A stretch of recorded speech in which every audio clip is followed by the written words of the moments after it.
Let's say you want to become Pope, head of the Catholic Church, and shepherd to over 1 billion faithful. What requirements must you have for this lofty position? First, be a Catholic, and second, be a man. Which seems a little thin, and while it's technically possible for a regular Sunday Catholic to become Pope, the last time this happened was essentially never, because becoming Pope isn't like becoming president. You can't just run for office. Selecting the Pope is an inside job, and the men who do it are the cardinals, and while in theory they can select any Catholic man to become Pope, in practice they prefer to elevate one of their own. The last time a non-cardinal became Pope was more than 600 years ago, so while it isn't an official requirement, it's an unofficial official requirement. Thus, in order to become Pope, you'll first need to be a cardinal, and to do that, you need to start climbing the Catholic corporate ladder.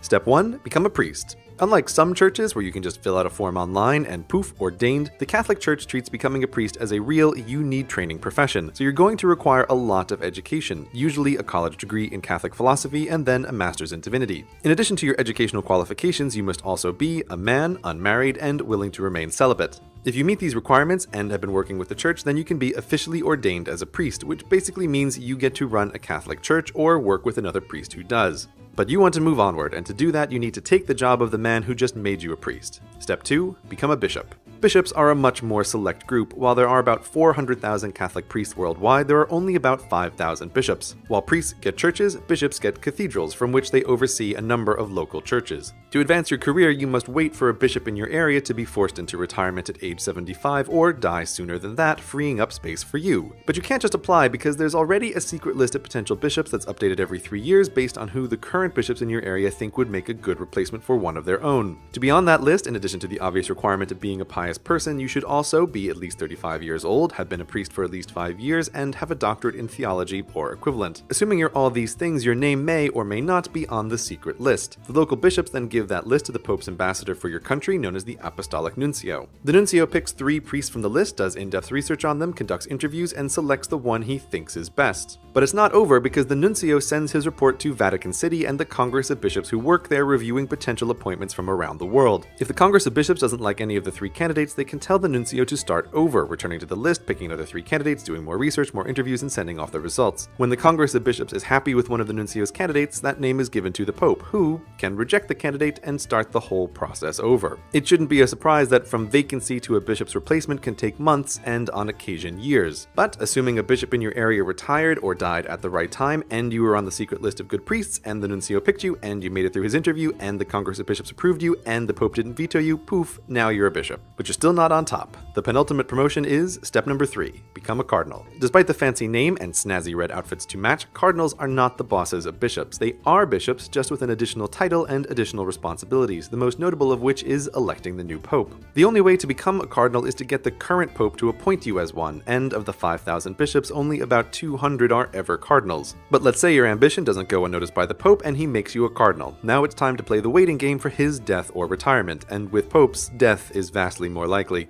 When either happens, the cardinals under the age of 80 are brought to Vatican City, where they are isolated from the outside world, presumably by taking away their cell phones and tablets and carrier pigeons. Once sequestered, the election of a new pope can begin. These elections are never exactly the same because the ex-pope leaves instructions on how he wants his replacements to be picked, but in general it works like this. 4 times a day, the cardinals go to the Sistine Chapel to vote, and to become pope, one of them must get a 2/3 majority. There's a big dose of mustn't be too hasty here, as the cardinals don't just raise their hands or use a modern preferential voting system, but instead write down one name on a piece of paper, stand before the altar, and say a long Latin phrase before officially casting the ballot. Once all the cardinals have done this, the votes are counted and then burned. This is why TV news stations covering the election of pope use super modern HD live streaming cameras to look at a chimney. If the smoke is black, no new pope. The high victory threshold and tediously slow voting process is why it takes so long to elect a pope. It's usually at least 2 weeks of voting, 4 times a day, 6 days a week, with 1 day a week reserved for prayer, but the record length is 3 years. Assuming you eventually win the support of your fellow cardinals, you have one final thing to do before becoming pope. Pick yourself a new name. There's no formal rule, and you can name yourself anything you like, but it's tradition to take the name of a previous pope. Upon the acceptance of your new name, the final ballots are burned clean to make the smoke turn white and announce to the world that a new pope has been selected. So that's the career path. Be born into the right half of the population, become one of 1 billion Catholics, then one of 400,000 priests, then one of 5,000 bishops, then one of 200 cardinals, wait for the current pope to die or retire, and convince 2/3 of your fellow cardinals to select you as the one, the only Pope. Vatican City, capital of the Catholic Church, home to the Pope, owner of impressive collections of art and history, all contained within the borders of the world's smallest country, conveniently circumnavigatable on foot in only 40 minutes. Just how did the world end up with this tiny nation? The short answer is because Mussolini, and the long answer is fiendishly complicated, so here's a simplified medium version. The popes used to rule a country called the Papal States that covered much of modern-day Italy. It was during this 1,000-plus-year reign that the popes constructed St. Peter's Basilica, the largest church in the world, and also built a wall around the base of a hill known as Vatican, upon which St. Peter's stood. But the Kingdom of Italy next door thought Rome would make an awesome capital for their country, and so conquered the Papal States. His nation destroyed, the Pope hid behind the walls of Vatican and conflictingly refused to acknowledge that the Kingdom of Italy existed, while simultaneously complaining about being a prisoner of the Kingdom of Italy, which, according to him, didn't exist. Rather than risk religious civil war by getting rid of the Pope, the Kingdom of Italy decided to wait him out, assuming he'd eventually give up. But religion is nothing if not obstinate, and 1, 2, 3, 4, 5 popes, and 60 years later, nothing had changed. Which now brings us to Benito Mussolini, the then Prime Minister of Italy, who was tired of listening to the Pope complain to Italian Catholics about his self-imposed imprisonment, so Mussolini thought he could score some political points by striking a deal which looked like this. 1, Italy gave the land of Vatican to the Pope, and 2, Italy gave the Pope a bunch of apology money. In return, the Pope acknowledged that Italy existed, and 2, the Pope promised to remain neutral in politics and wars, on the off chance that, Mussolini thought this might be a thing. The deal was signed, and a new country, Vatican City, was born, and today the tiny nation on a hill has all the things you'd expect of a country: its own government that makes its own laws that are enforced by its own police who put people who break them in its own jail. It also has its own bank and prints its own stamps and issues its own license plates, though only its citizens can drive within its borders, presumably because of the terrible parking.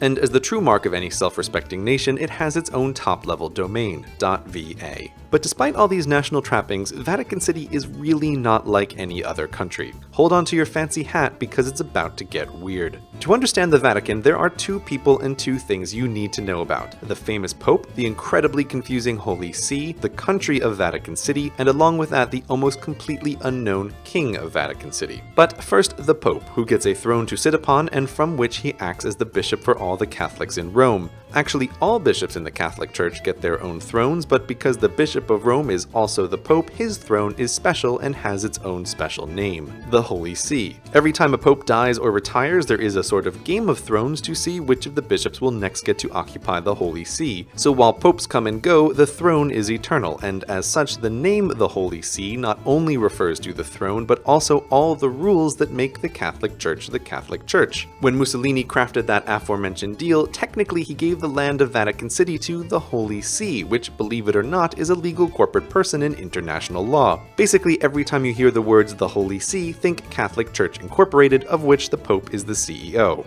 Now, back to the king. The King of Vatican City has absolute unchecked power within the country's borders, and his presence makes Vatican City one of only 6 remaining absolute monarchies in the world, including Brunei, Oman, Qatar, Saudi Arabia, and Swaziland. The king's absolute power is why Vatican City can't join the European Union, because only democracies are allowed. Though Vatican City does, strictly speaking, have a legislative branch of government staffed by cardinals appointed by the Pope, the King of Vatican City can overrule their decisions at any time for any reason. So why do you never hear about the King of Vatican City? Because though king and pope are 2 different roles, they just happen to be occupied by the same person at the same time, which has the funny consequence that because the pope is elected and the king is all-powerful, but they're the same guy, it makes Vatican City the world's only elected, non-hereditary absolute monarchy. It's this dual role that makes untangling Vatican City so difficult, because the pope, depending on the situation, acts either as the king of the country of Vatican City or the pope of the Holy See. Got it? No? Okay, here's an analogy. Imagine if a powerful international company, say Gray Industries, had a CEO who convinced the United States to give one of its islands to the company, which then made the island into a new country, Graytropolis, with an absolute monarchy as its government, and the law that the king of Graytropolis is by definition the CEO of Gray Industries. It's pretty obvious at this point that the CEO should move his corporate headquarters to the new nation so that the laws of the country can benefit the company and the company's global reach can benefit the country. As for the man in the middle, sometimes it's good to be the CEO and sometimes it's good to be the king.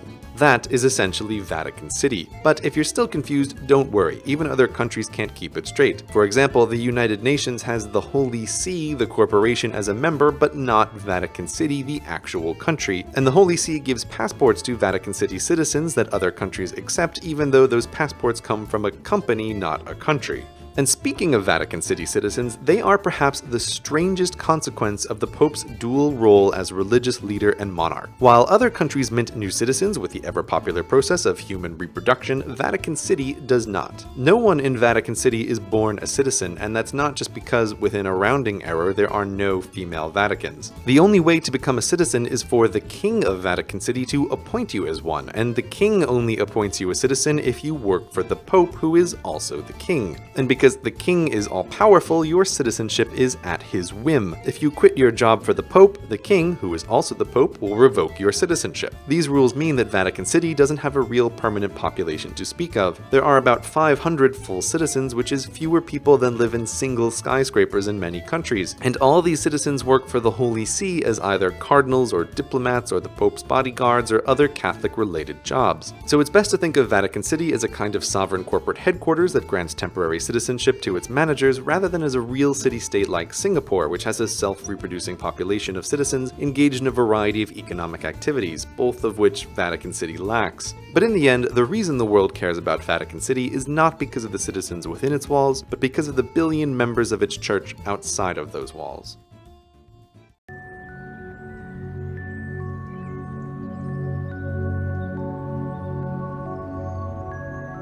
It's very early morning in Rome. Inside the Vatican museums, it's pitch black and there's barely a sound. Only the clinking of the keys and the flashlights are disturbing the nightly rest of the world's most precious collection of art. At 5:30 a.m. sharp, the museum wakes up with the opening of door number 1. The name of the early riser who brings the museum to life is Gianni Crea. He's the senior keykeeper of the Vatican museums. Gianni's duty is to coordinate the work of the other key keepers and ensure that each door has a lock and its own key.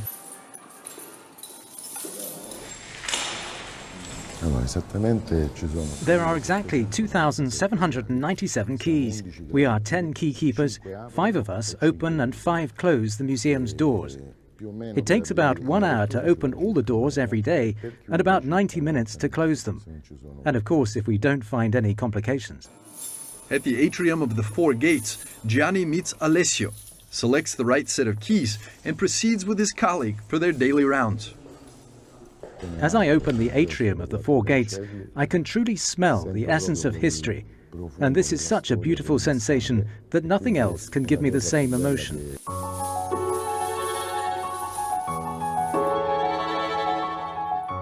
The daily duty of the key keepers is nothing less than opening some 300 doors, alight the halls and galleries, and open what many would consider the pearl of the Vatican, the Sistine Chapel.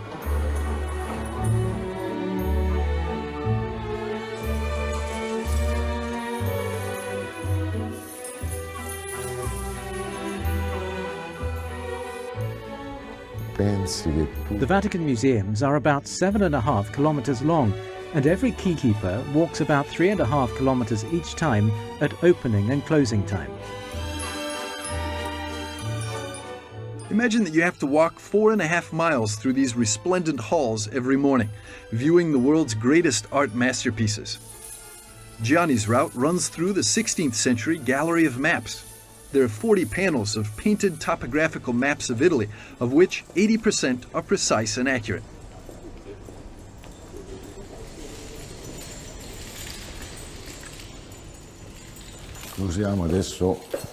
Now we will use one of the smallest keys to turn on the lights inside the Raphael rooms.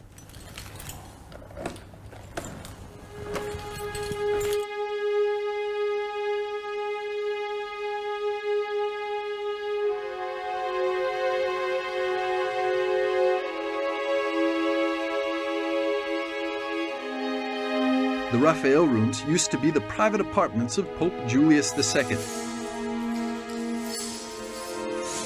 Here the 2 colleagues take a short break and enjoy the view of the Belvedere courtyard. The Vatican museums are so fascinating and so beautiful that in each corner we can discover something new and unique.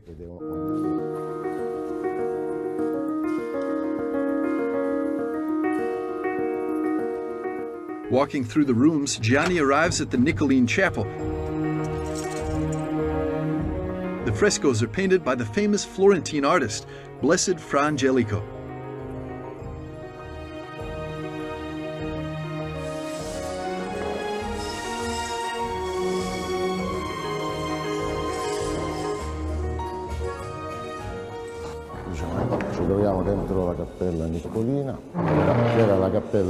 We are now inside the Niccolina Chapel, the private chapel of the Pope. At the moment it is closed and is rarely open to the public.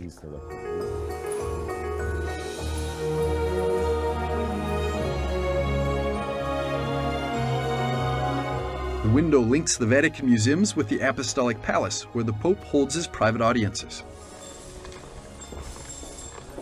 Gianni has been a keykeeper of the Vatican museums for nearly 16 years. He carries a register and a sealed envelope. This envelope contains the key to the Sistine Chapel. But when it comes to opening the Sistine Chapel, every day he's filled with the same awe that he felt the very first time.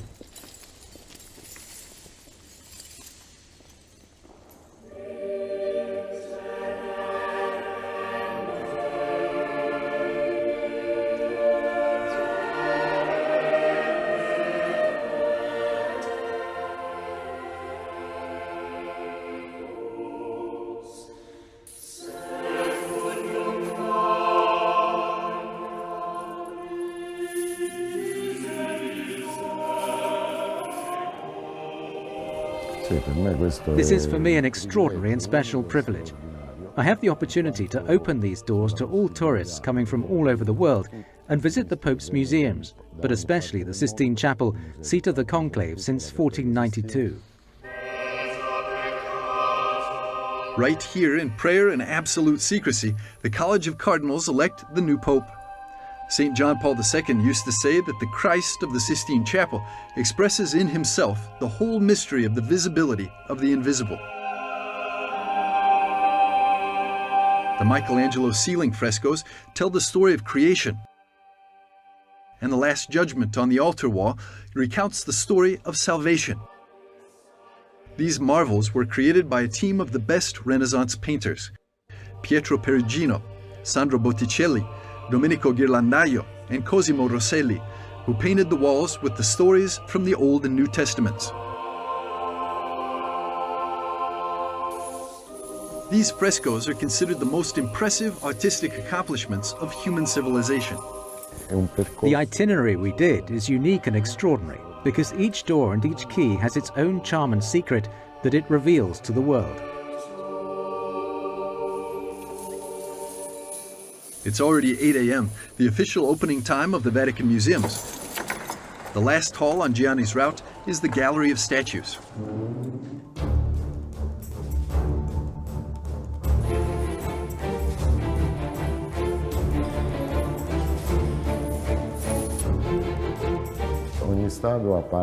Each statue speaks about history.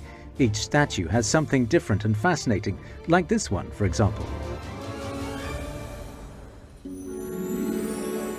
After completing his duties, Gianni can relax and enjoy the beautiful view of the Roman morning.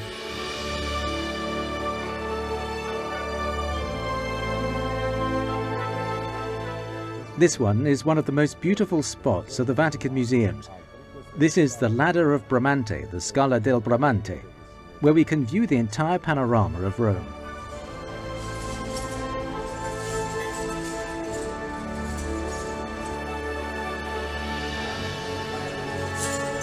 Every year, the Vatican museums provide access to more than 70,000 works of art for 6 million visitors from all over the world. This is possible thanks to Gianni and other personnel who continue to perform these daily duties.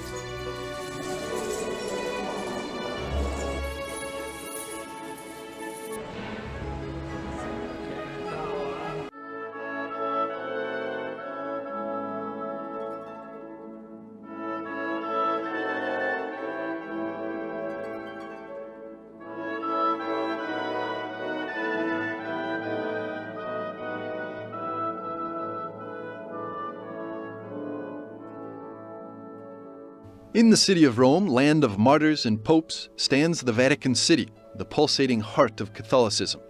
Along the course of the centuries, popes and cardinals have safeguarded thousands of works of art within the papal walls. Today, these treasures compose one of the most important collections in the world, the Vatican Museums. With a surface area of 40,000 square meters, 7 kilometers of galleries, and 11,000 rooms, the Pontifical Museums offer the visitor a 360-degree view of the history of humanity. Greco-Roman art, Etruscan and Egyptian pieces, passing through the Renaissance to reach modern and contemporary art. What the 6 million yearly visitors who pass through the museums don't know is that underneath its galleries, a group of 60 restorers, together with specialists from the entire world, are working to protect these priceless works of art.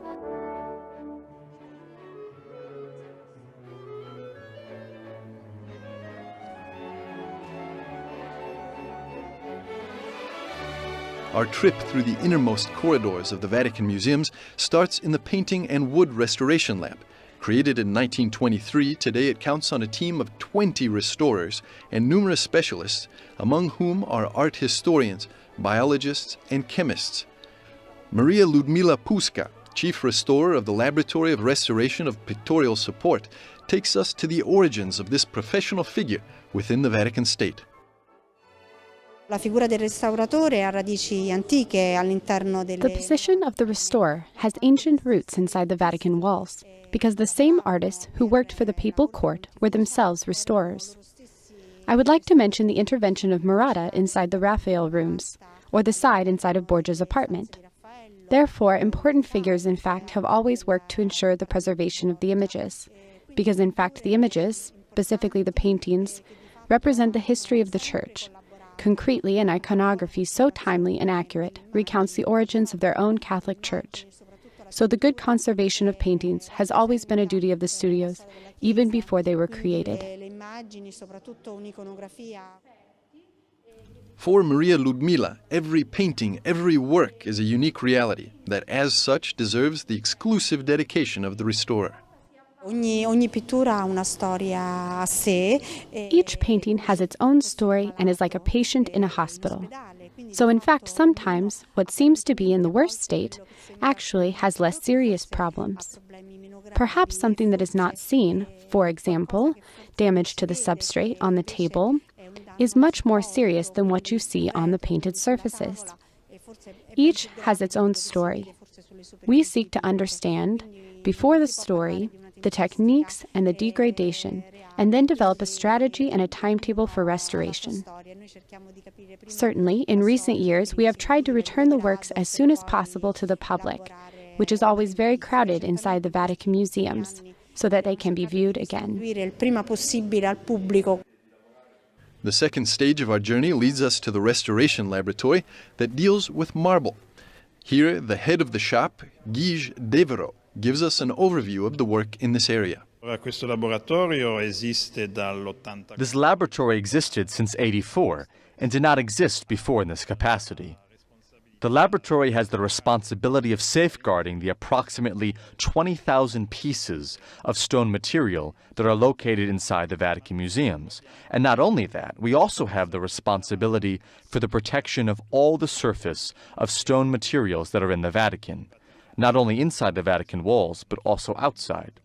To give you some examples, Bernini's Colonnade, Castel Gandolfo, where we often go to work, the Vatican gardens, fountains, etc., and all of that, in a certain way, regards the marble stones which relates to this laboratory.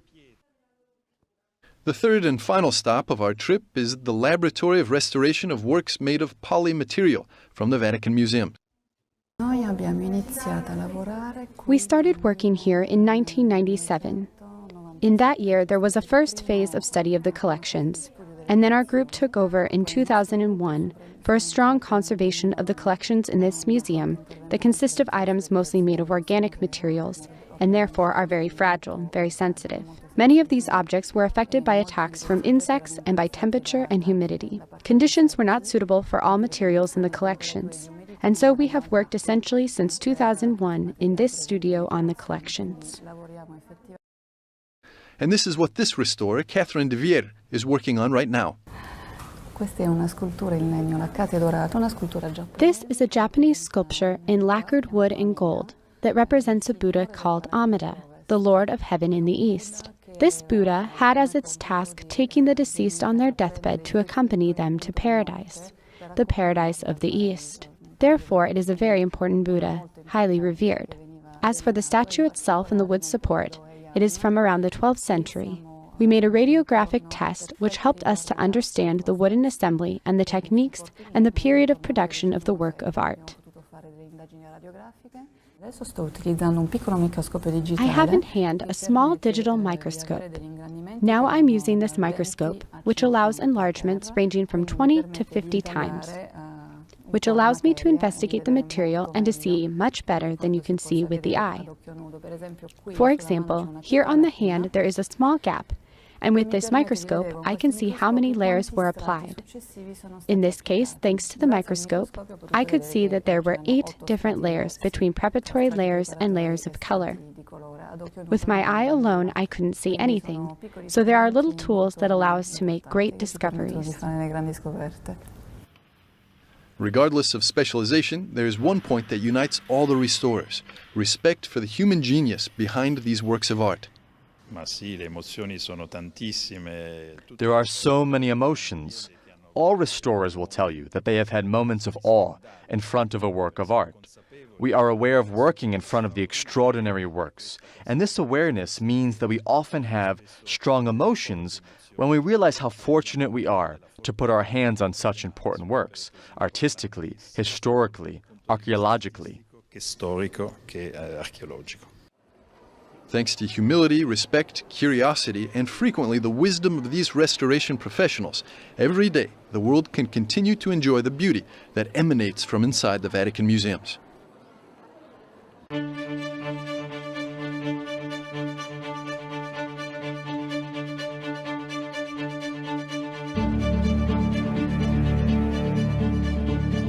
The Vatican museums are one of the largest museum complexes in the world.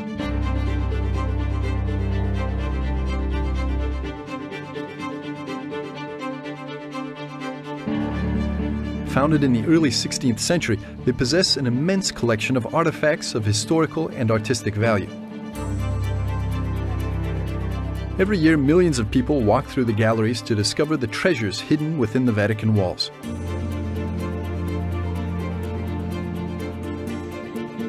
Perhaps less known is the Vatican Library.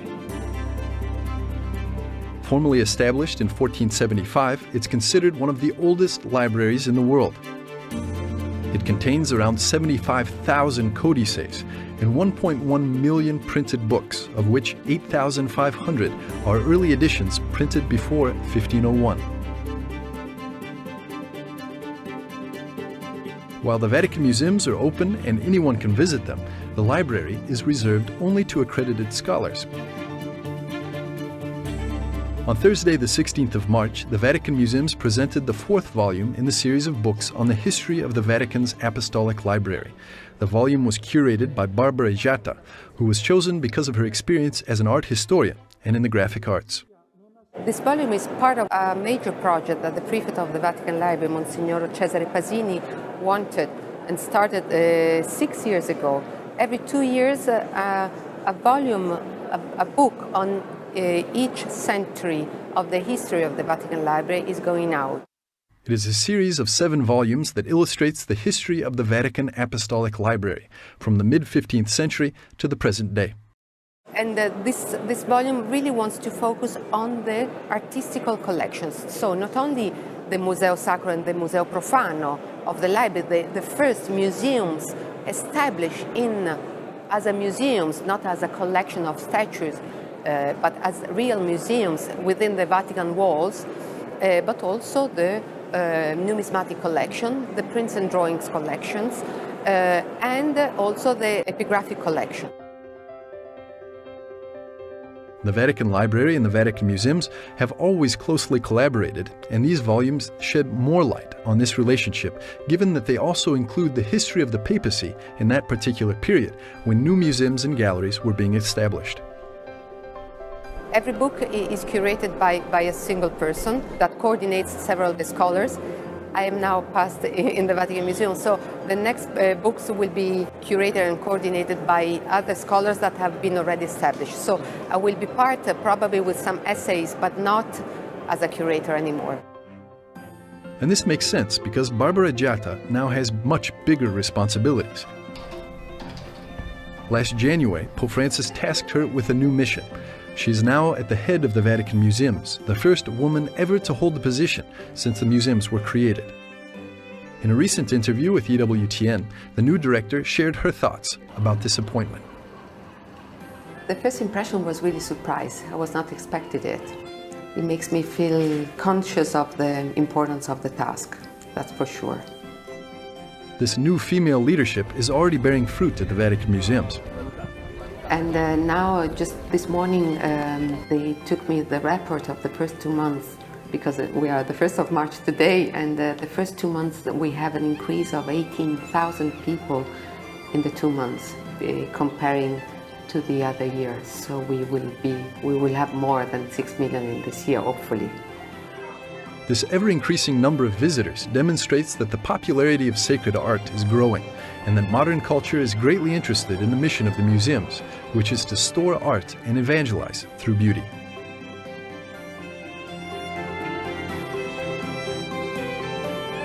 Next year, 2018, will also see the completion of the project of digitization of the manuscripts of the Vatican Library, thus making available online its large collection. Following the mission of the Vatican Museums, the library wants to enlighten the world with the wisdom it stores inside the Vatican walls.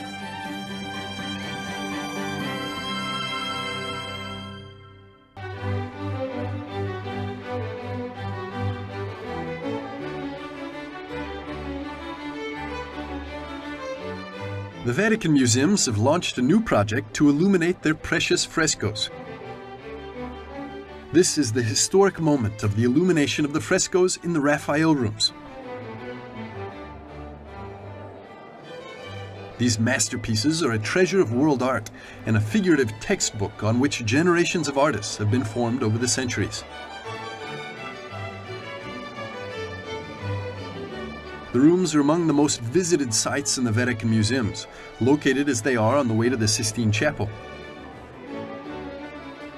It was Antonio Paolucci, now former director of the Vatican Museums, who initiated this project a few years ago. And today he's presenting the fruit of this hard work.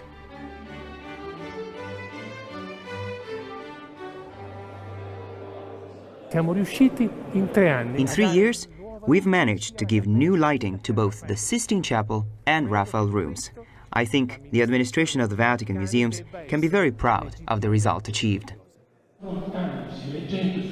Carlo Bogani, Executive Project Director at Osram Italia, the company which realized the project, says that it's been a long but very successful story. It's involved many different entities and experts to study and identify the right mix of color and the right spectrum needed to put the frescoes in a better light. Yes, the new light consists in a high-level technology which incorporate LED, which incorporate specific optics, which bring a great uniformity on the frescoes, and based on the color reproduction index, high color reproduction index, which is quite similar to the sun. The aim was to imitate sunlight as close as possible so that visitors during the evening hours can enjoy the frescoes in their full glory. We arrive at a value of about 98, and with this high color reproduction index, together with the high uniformity, the spectator can see really the Raffaello's rooms, the Raffaello painting in a new life, in a new light. And this allows to check all the details, shape the pictures, and to understand exactly the meaning of the fresco. Following the visitor's path, the first room is the Hall of Constantine, not accessible now due to renovation work. The second coming up is the room of Heliodorus, with the scenes of the encounter of Leo the Great with Attila, and the expulsion of Heliodorus, and the Eucharistic miracle of Bolsena, and liberation of St. Peter. In this latter scene in particular, Raphael worked masterfully with the light, creating an extraordinary three-dimensional effect. The presentation to launch the project took place in the third room, the room of the Signatura. Here the visitor can find a scene depicting the disputation over the Most Holy Sacrament. In the center, there's the Holy Sacrament uniting the Church in heaven with the Church on earth, and the proof that during Mass there are no boundaries between paradise and earth.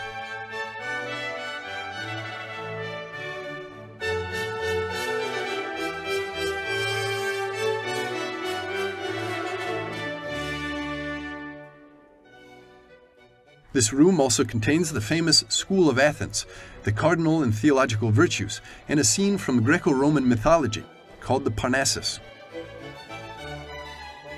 The last room is the Room of the Fire in the Borgo, with frescoes representing the coronation of Charlemagne, the oath of Leo III, and the Battle of Ostia.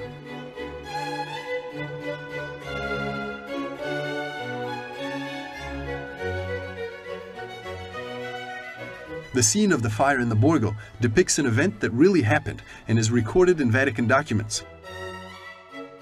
According to these, in the year 847, a big fire broke out in front of St. Peter's Basilica, and through his blessing alone, Pope Leo IV miraculously extinguished it, saving the people and the Church.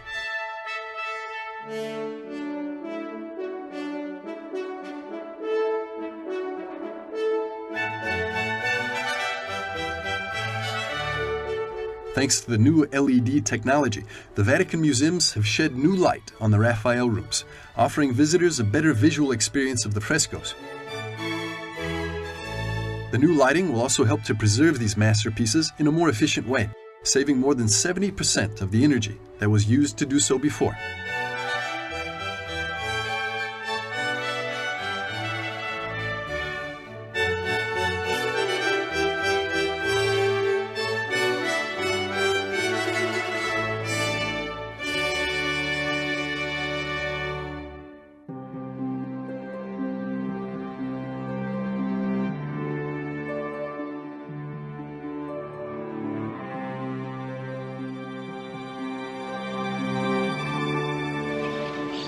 The Vatican's secret archives have captured people's imagination for centuries, not just on account of their particular history, but also as a result of the stories and conspiracy theories that have been dedicated to them in film and literature alike. The publisher was given the unique opportunity to create a book about the Vatican archives, and for this he was granted access to rooms that have never been seen by outsiders before. These are the reading rooms of the Vatican archives. Every year, some 1,500 scientists from all over the world come here to do research, but this is as far as anyone gets. For the first time, it was possible to shoot the following footage of what lies beyond the reading rooms. The wind tower, which can be reached via a narrow staircase, was covered in frescoes back in the 16th century. Solar observations from this room formed the basis for our current Gregorian calendar.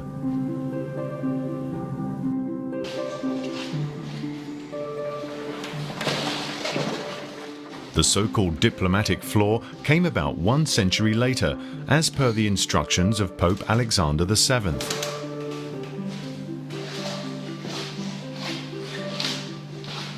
These rooms accommodate the entire collection of official correspondence and are, as such, an irreplaceable source for the study of the relationship between the Roman Church and the states of the Ancien Régime.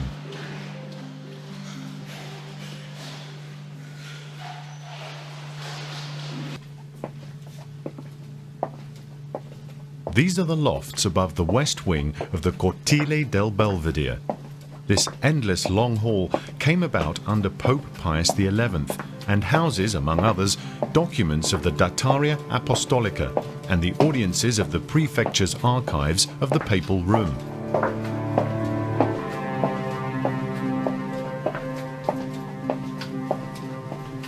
These rooms are located above the gallery with geographical maps of the Vatican museums. The shelves have a total length of 13 kilometers.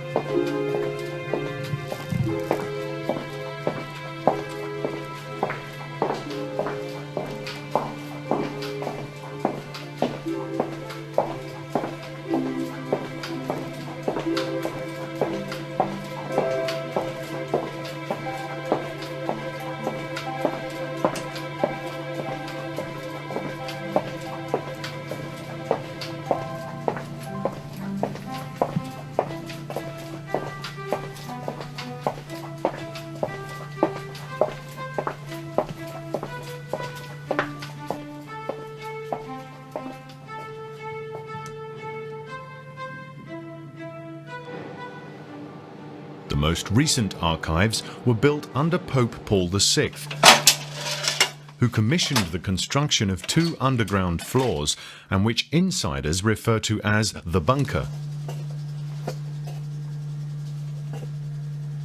43 kilometers of shelves contain documents of the Curia, the councils, the Congregation of the Rites, and the modern section of the State Secretariat. The documents of royal families, including Borghese or Raspole, are kept here.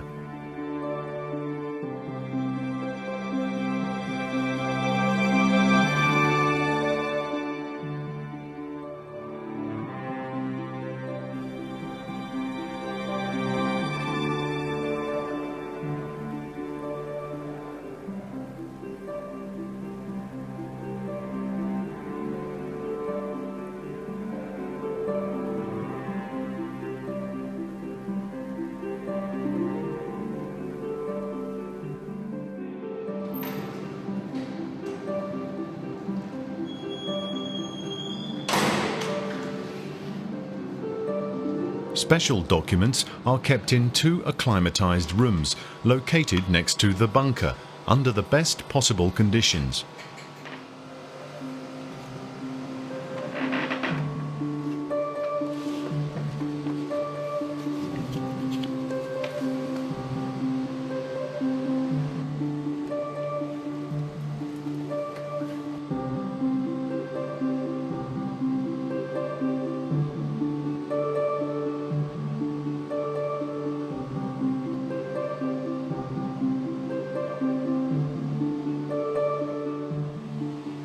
Unique historical documents include the letter from English noblemen about Henry VIII's divorce, which lay at the root of the Anglican Church breaking away. There's also an Edict of Worms with the signature of Emperor Charles, and many other important documents with original wax seals. The book has been printed in Italian, English, French and Dutch on the initiative of Monsignor Pagano, the prefect of the Archivio Segreto Vaticano. It was he who, by means of this book, wanted to open up the archives and its collection of documents to the public at large. Abbiamo dato a un editore molto affidabile, che si è dimostrato poi tale anche dal frutto del libro che abbiamo davanti, la possibilità di fare quasi entrare in una visita virtuale il lettore comune, il lettore interessato alla storia nell'Archivio Segreto Vaticano. Questo è il motivo principale per anche togliere certe ipotesi di gialli che si alternano anche oggi nella letteratura sull'archivio e fare vedere l'archivio nella sua realtà. Abbiamo qui un libro dal tenore scientifico molto bene illustrato sia negli ambienti sia nei documenti e per la prima volta abbiamo introdotto il lettore in una guida all'Archivio Vaticano.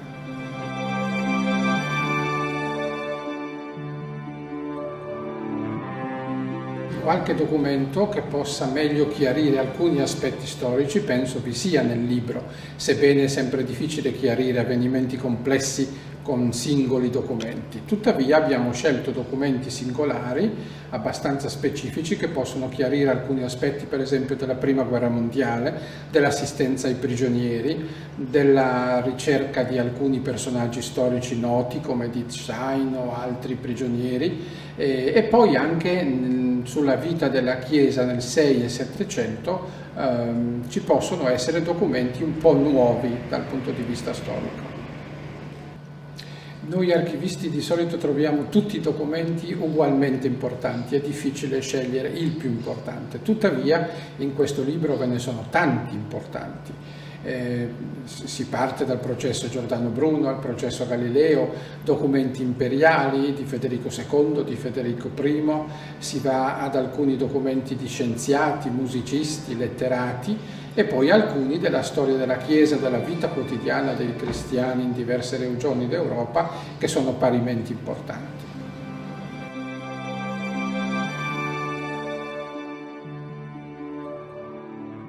Il risultato è ottimo sia nelle immagini, molto apprezzabili, questo lo si può vedere, sia nell'impaginazione, nella resa del libro e poi anche nelle schede scientifiche che accompagnano centinaia di documenti, quindi siamo molto soddisfatti.